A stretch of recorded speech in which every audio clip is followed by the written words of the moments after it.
Halo semua, ketemu lagi bersama saya Ide Kurnia Swasti, MPSI Psikolog. Kita akan lanjutkan bahasan mengenai tahapan awal dalam pembentukan kelompok di konseling kelompok ya.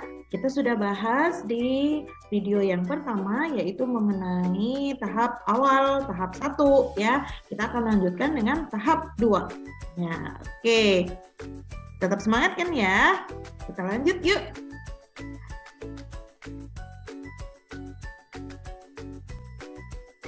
Oke, pada tahap 1 lalu kita sudah bahas mengenai ada beberapa hal kekhawatiran-kekhawatiran juga ya yang perlu diketahui oleh konselor sebelum menyiapkan. Nah, dan di sini fungsi konselor atau sebagai pemimpin group leader gitu ya. Nah, penting untuk menyiapkan beberapa hal yang sudah tertera pada layar ini teman-teman. Sehingga rancangan sudah ada, kemudian topiknya juga sudah ada, kemudian sudah melakukan wawancara prakelompok atau proses seleksi partisipan lainnya yang relevan dengan persiapan-persiapan pelaksanaan ini. Kemudian jika bahasannya adalah mengenai topik yang cukup kompleks ya, nah di sini group leader juga bisa menentukan adanya co-leader ya atau co-fasilitator di dalam membantunya di dalam pengelolaan kelompok itu. Kemudian jangan lupa ada informed consent ya pasti. Nah, jika di tahapan pertama ini untuk persiapan kelompok sudah terlaksana, maka kita akan lanjut ke tahap kedua, yaitu ketika para peserta sudah gabung ya, sudah hadir bersama-sama di dalam kelompok, yaitu perkenalan dan juga eksplorasi. Jadi tidak hanya berkenalan nama saja, tetapi ada eksplorasi mengenai informasi-informasi lebih lanjut dari para anggota kelompok. Nah, tahap ini merupakan ya kesempatan atau waktu untuk orientasi dan eksplorasi, menentukan struktur kelompoknya seperti apa, saling berkenalan, dan eksplorasi harapan para anggota. Nah, harapan ini antar anggota bisa sama, bisa juga berbeda, sehingga anggota memang diberi kesempatan untuk menyampaikan apa saja yang ia harapkan dan ingin ia capai selama proses mengikuti kegiatan konseling kelompok ini. Oke. Nah, tugas utamanya siapa ya? Ini ya, tugas utama ini adalah tugas dari reflektif ya, tugas dari anggota ya sebenarnya untuk semakin memahami lagi. Nah, pada kesempatan ini anggota atau partisipan seringkali menanyakan beberapa pertanyaan, ya, kadang mempertanyakan sendiri gitu keputusan yang sudah dia ambil untuk bersedia mengikuti kegiatan konseling kelompok ini.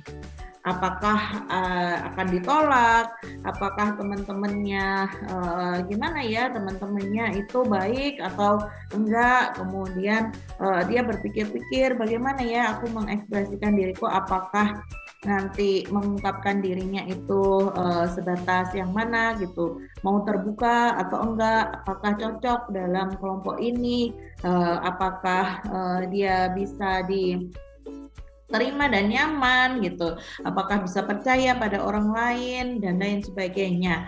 Nah, ini adalah pertanyaan-pertanyaan reflektif yang biasanya muncul pada diri peserta ketika dia mulai masuk dan terlibat dalam kegiatan-kegiatan kelompok. Ini adalah suatu hal yang wajar, teman-teman. Karena memang di dalam kelompok itu kan ketemu orang-orang yang berbeda ya, sangat mungkin sekali adalah ketemu orang-orang yang sebelumnya dia tidak kenal, sehingga di sini memunculkan pertanyaan-pertanyaan di dalam benaknya. Nah, sehingga pada tahap yang kedua ini atau ada perkenalan dan juga eksplorasi ini penting untuk membentuk kepercayaan ya, fondasi. Nah, kemudian tugas dari konselor di sini adalah untuk membangun kepercayaan, ya, building trust, membangun kepercayaan antar anggota dan juga membangun kepercayaan anggota kepada konselornya, ya.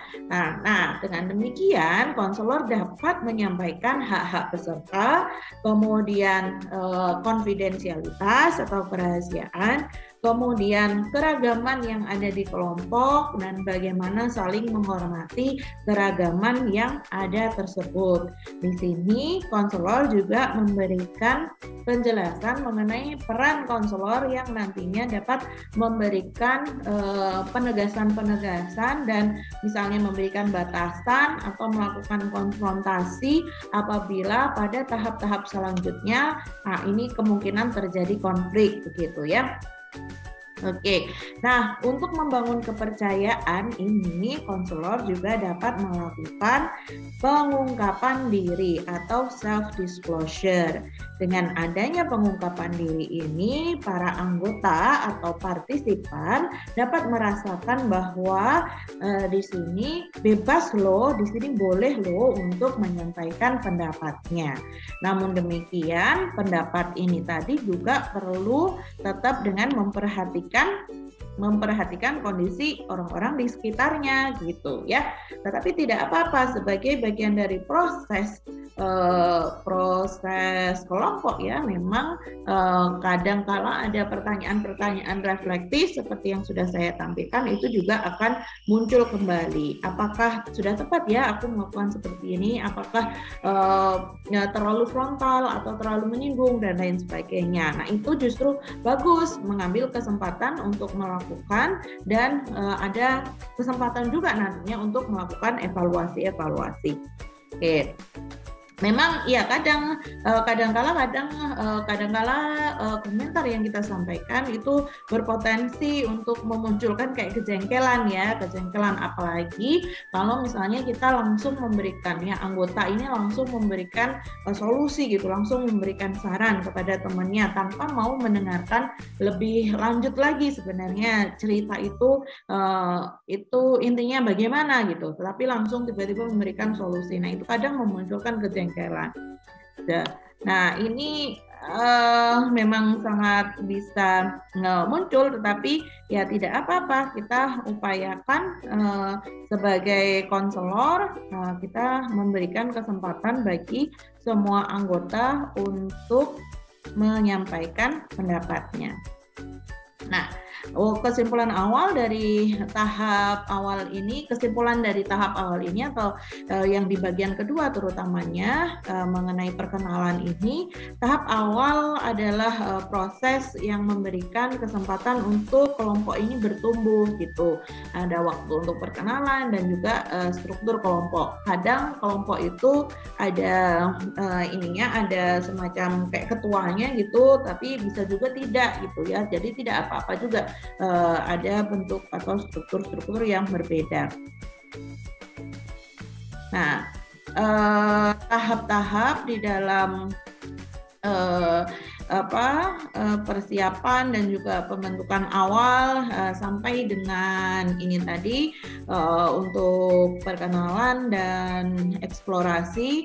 Nah, ini memang ada suasana yang baru, kemudian saling berkenalan. Nah, itu ada resiko-resiko yang barangkali dihadapi ya, kekhawatiran kalau saya mengatakan seperti ini, nanti responnya bagaimana dan seterusnya. Sehingga masalah utama adalah ada munculnya ingin untuk percaya, tetapi juga keraguan-raguan yang mengarah kepada ketidakpercayaan. Nah, kemudian ada situasi-situasi di mana itu rasanya awkward ya, canggung gitu. Kemudian ada proses penyesuaian. Barangkali di dalam kelompok itu juga ada yang mengambil peran sebagai orang yang menceriakan kelompok gitu ya, bisa jadi gitu. Dan nggak apa-apa juga, itu bagian dari dinamika kelompok. Sampai pada akhirnya para anggota mulai merasakan bahwa dia bisa mempercayai teman-teman di dalam kelompoknya. Nah, penting bagi konselor untuk memberikan contoh bagaimana berempati, bagaimana menunjukkan refleksi dari apa yang disampaikan oleh para anggota, sehingga di situ anggota mempelajari dasar-dasar sikap ya untuk menghormati, berempati, menerima, peduli, dan juga bagaimana caranya memberikan tanggapan atas pernyataan yang disampaikan oleh kawan yang di kelompok tersebut.